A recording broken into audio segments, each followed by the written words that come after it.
mission du livre est assez large. Ce n'est en tout cas pas du tout un livre de management, et en tout cas pas exclusivement un livre de management. C'est un livre ouvert à toute personne qui a envie de poser un regard sur soi-même. Et ce qui est magnifique dans le travail d'Alain Hubert, c'est qu'il y a des pages qui sont d'un optimisme, d'une clarté, d'une clairvoyance exceptionnelle. Et ça illustre, je crois, assez bien tous les propos et tout le cheminement qui est proposé dans le livre.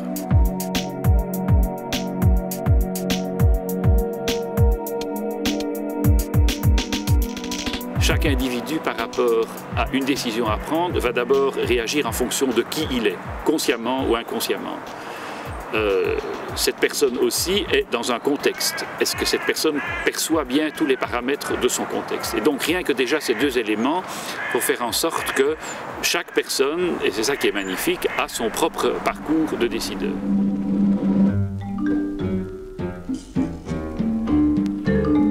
Imaginons des décisions énormes qui soient de créer une ligne de TGV quelque part. Bon, il faut peu de passion, il faut énormément de raisons.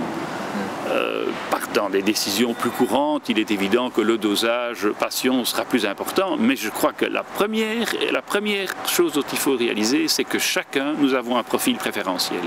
Et chacun a un profil préférentiel qui va l'orienter soit vers l'analyse, soit vers la passion. Et quand on est conscient de ça, alors on bâtit son scénario de décision de la façon la plus solide possible.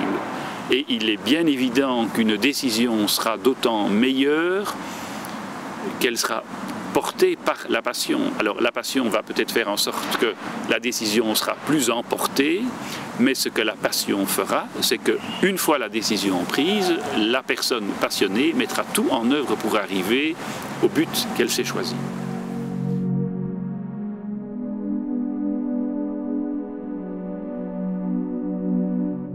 Il est évident que certaines personnes sont plus attachées à l'analyse longue des paramètres avant de décider, tandis que d'autres, plus intuitives, font confiance à leur bonne étoile pour se lancer à l'aventure.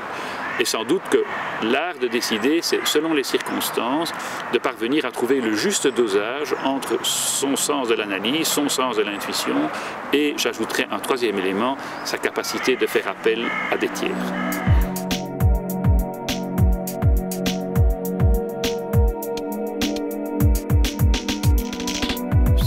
Extraordinaire comment, quand on est dans une équipe qui est soudée, qui est conviviale, qui partage les mêmes valeurs, qui partage les mêmes objectifs, la prise de décision est quasi naturelle.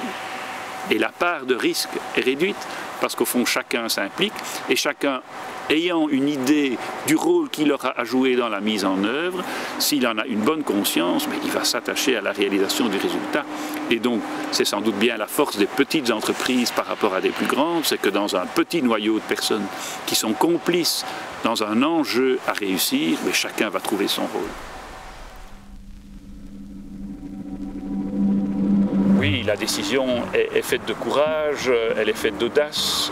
Je dirais surtout qu'elle est faite de détermination, c'est-à-dire cette espèce de volonté subtile qui fait que quand on a pris une décision, on doit parvenir à la conduire à son but avec souplesse, c'est-à-dire sans entêtement.